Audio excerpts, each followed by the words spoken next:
welcome to the Middle East Stream. I'm Marwa Osman. A plan to stifle the Lebanese press is in the works, but this time it's being orchestrated in the name of international justice. The Special Tribunal for Lebanon, STL, has moved to force the Lebanese media to refrain from publishing any information about the court's work that the STL does not disclose officially. Many Lebanese journalists now believe that the STL's decision undercuts a main privilege of the press and aims to turn the Lebanese media into a mouthpiece for the STL. The STL has now taken a procedural step to further restrict coverage of its work, ironically with knowledge and consent of the Lebanese authorities. Now with us tonight to discuss this issue is Mr. Bassam, Kantar journalist at the Al-Akhbar Lebanese daily, one of the two media organizations that have been summoned to appear at the STL. Welcome with us, Mr. Kantar. Thank you. And also with us via Skype from Berlin is Mr. Manuel Ochsenreiter, editor-in-chief at the Zuerst magazine. Thank you for being with us, Mr. Ochsenreiter. Now let us begin by watching this following report. An international tribunal that has spent 5 years and more than $325 million investigating a political assassination in Lebanon without making a single arrest finally got on Tuesday its first look at an accused in the dock. But it was none of the 5 men charged with complicity in the 2005 assassination of former Lebanese Prime Minister Rafik Hariri. Rather, it was the figure of a female television executive from Lebanon. The executive, Khayat, the 31-year-old vice chairwoman of Al-Jadeed TV, had been summoned to appear at the Special Tribunal for Lebanon on the outskirts of The Hague to answer charges of contempt of court and obstruction of justice. An indictment accused Ms. Khayat and the parent company of Al-Jadeed, along with Al-Akhbar newspaper's editor-in-chief, Ibrahim Al-Amin, of being criminally accountable for press releases and broadcasts that involved contacting possible court witnesses and disclosing confidential information about them in 2012. It also accused them of ignoring a subsequent court order to remove the material from the company's website. Al-Jadeed TV pleaded not guilty to the charges in their controversial first hearing at the Special Tribunal for Lebanon Tuesday, as the court set May 29 as the date for the initial appearance of Al-Akhbar newspaper's editor-in-chief, who did not attend his hearing. In a written exchange with the court, Al-Amin said he had been unable to assign defense lawyers and needed to delay his initial appearance. Ibrahim Al-Amin instead followed the hearing from Al-Akhbar's office in Beirut. The editor was shown on TV closely watching the proceedings under a North Korean flag and smoking several cigarettes. Journalists and officials expressing support for the two media outlets followed the Special Tribunal for Lebanon hearings at the headquarters of Lebanon's Press Federation in Beirut, concerned by the grave charges against these two Lebanese journalists and their news organizations, and stressing the importance of freely reporting and responsible news coverage in Lebanon's tense political context. Mr. Kantar, Ms. Khayat and Al-Jadeed TV pleaded not guilty at The Hague. However, Mr. Amin, editor-in-chief of the Lebanese daily Al-Akhbar, Mr. Ibrahim Al-Amin, refused to attend the hearing. Now, wouldn't this negatively affect Al-Akhbar's newspaper concerning the possibility of maybe its closure? Not attending the hearing is part of an hashtag that was on Twitter, and it was like something normal to be expressed by our colleagues in Al-Akhbar and a lot of Lebanese activists and supporters.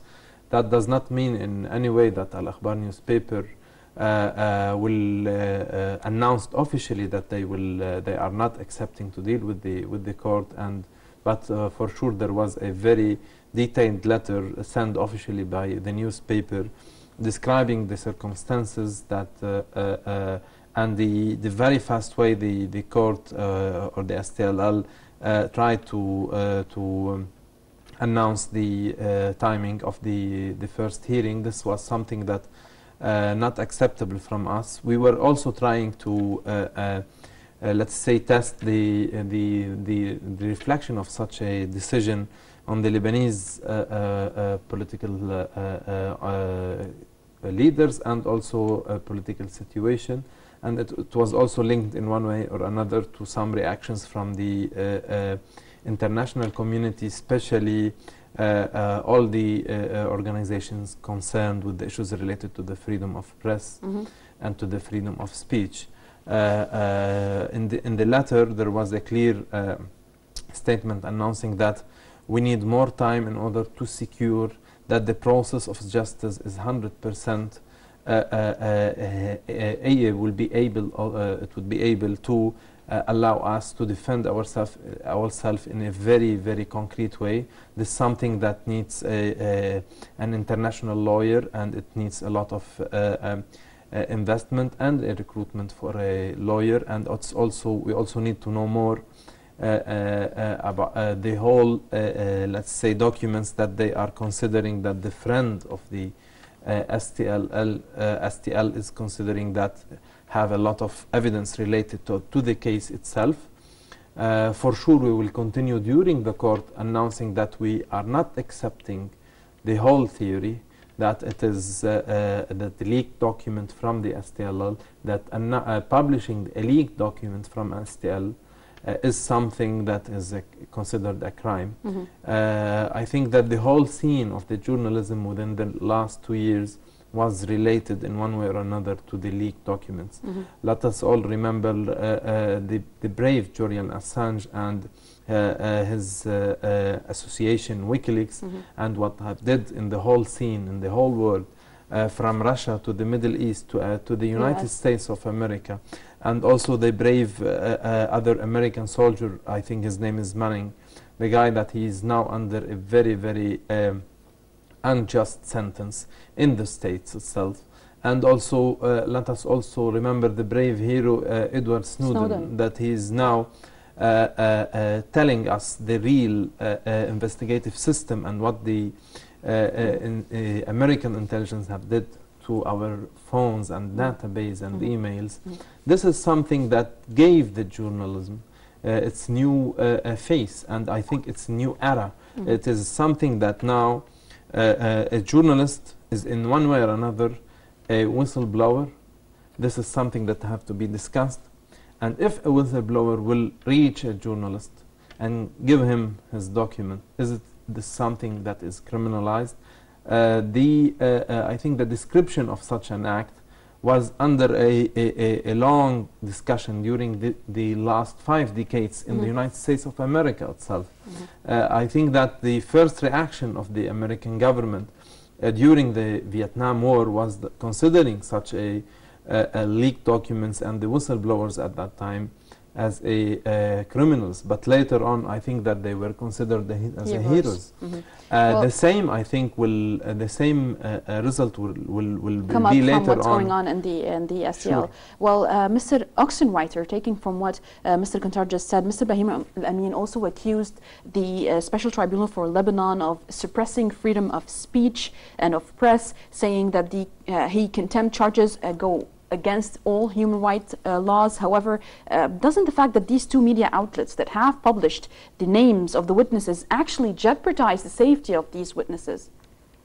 Well, I know that this is the storyline when we say of the more pro-Western media and of those who speak on behalf of the court. But let us say it like that. In my opinion, the STL itself jeopardizes, if we want to say it like that, the situation or the peace, if there's something like this in the region. The STL itself is a deeply questionable institution, and the fact that now journalists were taking leaked documents with the name of the witnesses, with information about the witnesses, first of all, it's a problem of the court itself. So there are always leaking information within the last years. If we follow the history of the STL, I think if you stop someone, even in 2008 or 2009, you ask yourself why the STL still exists. It's an embarrassing history which has, of course, nothing to do with justice. The STL itself is not an instrument of justice. It's an instrument of politics, of geopolitics. So when those journalists are now accused by that institution, by this political institution, it's more an honorable thing for those journalists than a bad thing to say they have to be punished. Well, let us there ask one of the people who were summoned, one of the journalists who were summoned for this court. With us over the phone is Ms. Karma Khayat, the Vice Chairwoman of the Lebanese Al-Jadeed TV. Thank you for being with us. Ms. Khayat, you were on Tuesday in a court session in the Hague Special Tribunal for Lebanon. So, first of all, Ms. Khayat, why did you choose to go to The Hague to face the Special Tribunal for Lebanon and plead not guilty when previously we had media outlets like the German Der Spiegel and the CBC back in 2010 disclosing insider information about the investigation and they were not even summoned? Because we have nothing to fear, because we are 100% sure that we have not done any judicial mistake. If there is any mistake, it is that we were doing our jobs as journalists, and this is our right to work. It's not just our right; it is what a true journalist must do. So we went to the tribunal. We went to tribunal to tell them exactly that, and to tell them that according to all the international laws of freedom of expression and human rights, what we have done is our duty. And besides that, why should we be summoned and not all the international media that has exposed top confidential issues regarding the tribunal documents? And why should we be the scapegoats of the international tribunal if they have problems inside their system in which they cannot stop the leaking of information? This is unacceptable. It's unacceptable. Just suddenly say, no, the leaks are not from inside the tribunal, they are from the journalists. Exactly. Ms. Khayat, this is what I want to make clear there. You had said in the past weeks that Al-Jadeed had received a list from an anonymous source of the people who are witnesses in the Hariri murder trial, and that Al-Jadeed journalists were then approached the names of these witnesses in order to verify this information. Now, first of all, doesn't this actual fact point out that the leak came out from within the court staff? And again, doesn't it actually endanger the safety of the witnesses by Jadeed doing so? Does it endanger the witnesses? The security of the witnesses, yes. Okay, first of all, Al-Jadeed did receive an envelope, but we confirmed it by asking the witnesses and asking them what they had said, and speaking to the witness. They had no problem in us airing the story. Second of all, we did not air their, even though many of them did not have a problem in airing their names, we neither aired their names, neither revealed their faces. Not because there is a judicial problem with that, but because we believe that that our duty as journalists is to cover their faces. We found it the best outcome for a proper investigative report, and so we did so. How did we really threaten the lives of those witnesses? Then why did the tribunal wait for a year and 8 months, to indict us? And why did it wait for a year to begin its investigation after we had aired the story, to even begin its investigation regarding the story? If we had really affected the lives of the witnesses, then the tribunal would have taken action in the first minute. It wouldn't have waited for a year and then a year and over a year or so. And second of all, none of the witnesses, nothing happened to any of the witnesses. Their lives are clearly going on fine. On the contrary, when CBC aired a disclosed a confidential document regarding Wissam al-Hassan, that he is an accused in the Hariri assassination, or sorry, he is a suspect in the Hariri assassination. What happened following that? Wissam al-Hassan was assassinated a year ago, and when the Der Spiegel aired the four, I'm not saying that this was the reason. I'm saying if the tribunal want to start, if they're going to start putting issues that aren't even there, aren't even true, okay, you could debate that this is what happened to Wissam. You could also debate that when Der Spiegel aired the names of the four accused, following that, the four accused disappeared. They aired the names 1 year before the indictment, before accused disappeared. Why didn't the tribunal do anything? For example, today there is a tribunal, a court going on without accused people.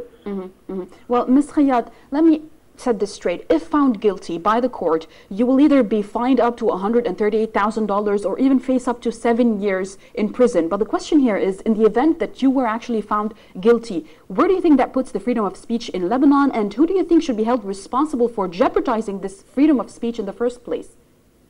Definitely the Lebanese government in the first place. The Lebanese, our country, our officials would be held responsible for sure, because they allowed our sovereignty to be suspended in this way. They allowed our sovereignty to be stepped on in this way. Because in Lebanon, I think they have a problem with proper governance, and they're used to taking orders from exterior powers. We started with the Syrian occupation in Lebanon, and today we're under Chapter 7. So whatever the tribunal does, okay, we are under it, and they accept that, they're all the Lebanese, many Lebanese officials from 8 and 14 March say that we feel with you, we are with freedom of rights, we are not with this, not with that, but not one publicly official dares to take any action, proper action towards that issue. Well, Ms. Karma Khayat, the Vice Chairwoman of the Lebanese Al-Jadeed TV, we wish you the best of luck with your journey, and thank you very much for being with us tonight on our show. Now, Mr. Kantar, we have heard what Shihab said, and we will continue talking about what Ms. Khayat had said and what the Lebanese authorities should do about that, but we have to take our first break for tonight. Please stay tuned. We'll be right back.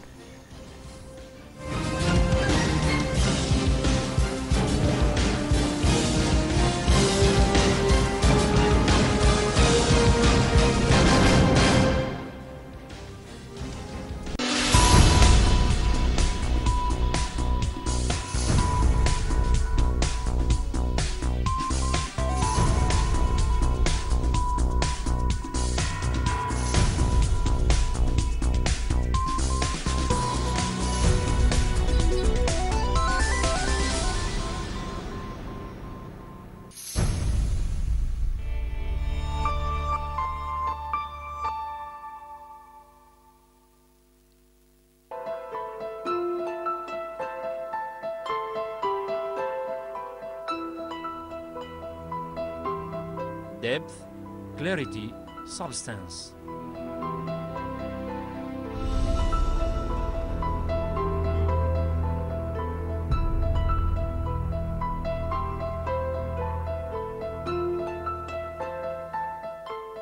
Beyond the discourse.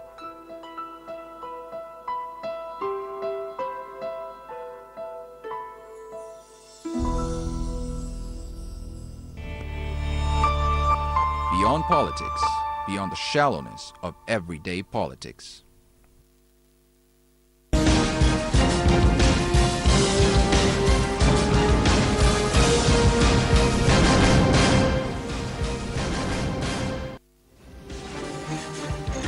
We are back with the Middle East stream with Mr. Bassam Kantar, journalist at Al-Akhbar Lebanese Daily, and Mr. Manuel Ochsenreiter, editor-in-chief at the Zuerst magazine. Now, the International Criminal Court is often accused of being political or politicized in its selection of situations and cases. And what has become most problematic for the court's credibility and impartiality is this regard are the situations and cases that have not been selected and the criteria and discourse used to justify such omissions and imbalanced prosecutions. Specifically, the judgment which the court uses to justify who is prosecuted and who is not is politically problematic for the ICC. Now, let us see more details in the following report. After World War II, the Tokyo War Crimes Tribunal was established to try Japanese military and political leaders accused of committing atrocities. The United States, which was responsible for at least two of the greatest war crimes in the history of the world, the atomic bombings on Hiroshima and Nagasaki, was not brought before the tribunal. Only the vanquished Japanese were held accountable for their war crimes. The United States and its NATO allies will once again escape responsibility for war crimes, this time for those committed against the people in Yugoslavia. Back in 1999, 120 countries adopted the Statute of the International Criminal Court as a multilateral treaty. Established under the guidance of the United Nations to operate independently, The ICC was supposed to be the first permanent international body to try suspected war criminals. Its jurisdiction extends to genocide, crimes against humanity, war crimes, and the crime of aggression.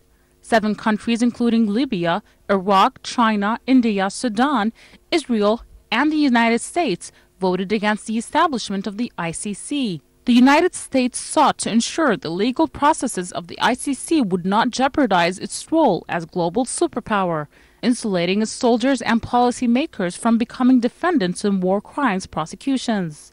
As a result, the ICC's political ties have become a prominent subject of scrutiny at a regional and international level. And after the latest summons against Lebanese press organizations, the court is now believed to be used more as a political tool rather than a legal institution. The influence of the ICC chief prosecutor and his ability to refer individuals to be tried at a court was deemed to play a role in the court's political agenda. Some analysts even debate the historical intentions of the ICC's creation as clear political.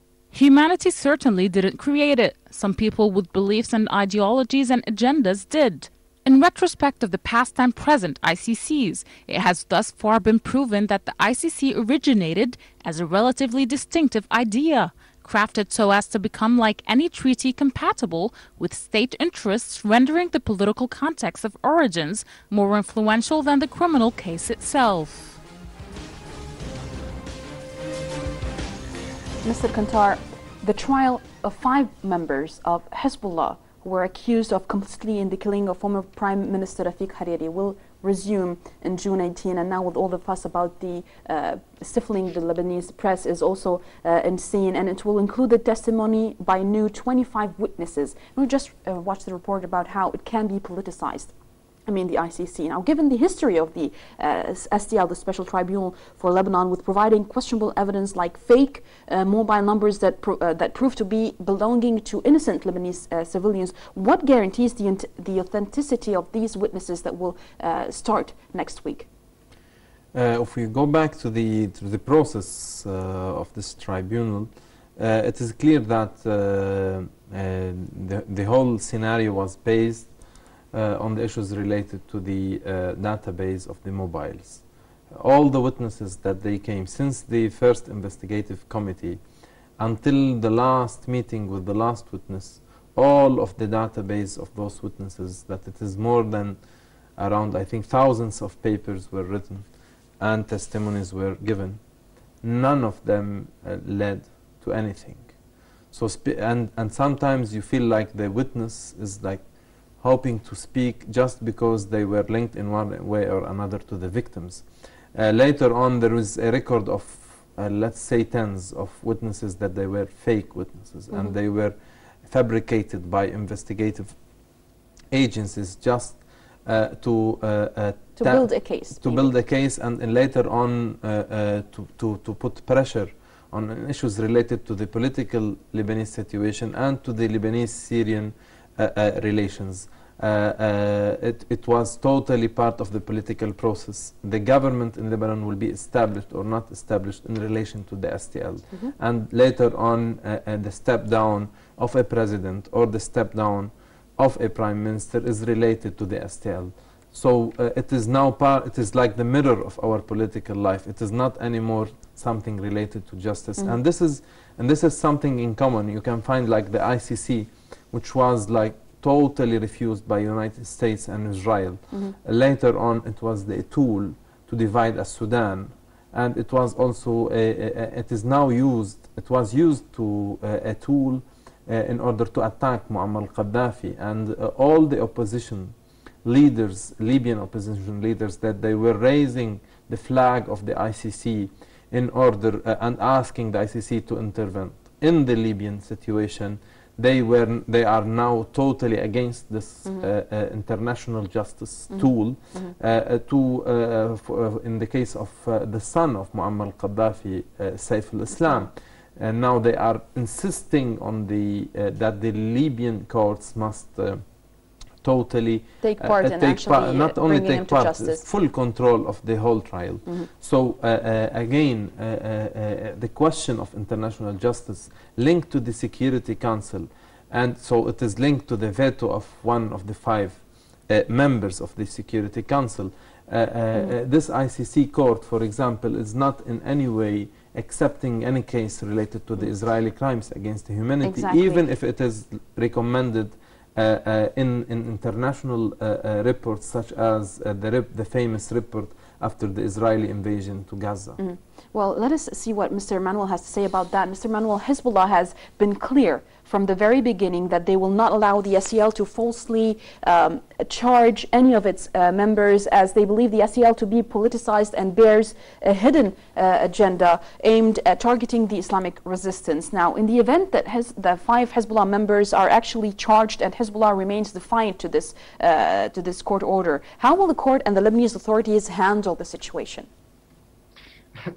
That's a good question, because I mean, the statement of Hezbollah and the view of Hezbollah at that court is completely right. It's a very sovereignist, a very independent view, and we have to look back. I don't know any of those huge international courts we had going back to the Nuremberg trials in 1945, 6, 7 after World War II, where you had justice. It were always political instruments. So Hezbollah was aware, and to say it clearly, the first prosecutor of the STL was a German. It was Detlef Meles, and I remember very well his press conference before he went to Lebanon.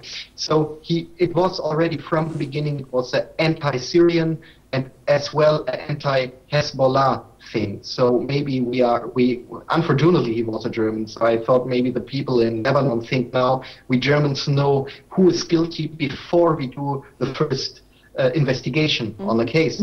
So it was from the beginning, and we are facing some technical difficulties there with Mr. Manuel Ochsenreiter. Mr. Ochsenreiter, let us take the experience of the former Yugoslavia with the Special Tribunal for Yugoslavia. We have over the phone with us Mr. Stefan Karganovic, who is the president of the Srebrenica Historical Project from Serbia. Thank you very much for being with us, Mr. Karganovic. Now, as the main trial over the 1955 Srebrenica massacre opened at the Special Tribunal for Yugoslavia War Crimes in The Hague almost 20 years ago. The resulting trial dragged on for 5 years, which hundreds, and it's still going on for now, with hundreds of witnesses, 5,000 exhibits of proof, and no verdict against former President Slobodan Milosevic before he even died in March 2006 in prison. How do you sum up the results of the trial and its effect on the people of Serbia? Well, you are very well informed about these matters.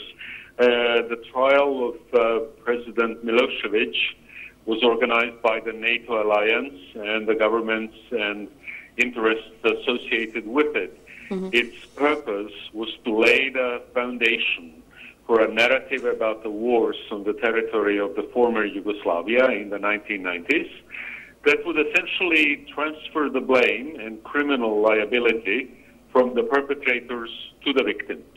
Another purpose of the ICTY, the Hague Tribunal, was to serve as a legal laboratory for imposing a new model of international criminal justice, or criminal practice, I should say, including both procedural and substantive innovations that would allow Western powers to confer an appearance of legal justification on the destruction of sovereign states that refused to toe the line, such as Yugoslavia at that time. The result is the embryo of a novel system of punishment of weaker countries and their uncooperative leaders by the hegemonic states, which finance and manage the quasi-legal institutions such as ICTY that set their own rules. They decide which evidence they want to consider. They pronounce judgment according to the political dictates of their backers, and through their unprofessionally written verdicts, they help shape a historical narrative which absolves the aggressors. So but in the case Mr. of the Karganovic, ICTY but and the a question there: why did the ICTY, why did the International Criminal Tribunal for the former Yugoslavia disregard the United States and its NATO's allies' responsibility for war crimes committed against the people of Yugoslavia?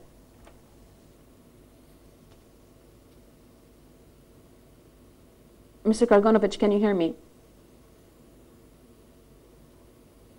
It seems that we have lost the phone with Mr. Karganovic, the president of the Srebrenica historical project from Serbia. I needed to take much more information from him, but that's the case for tonight. Going back to what's going on in the Special Tribunal for Lebanon, Mr.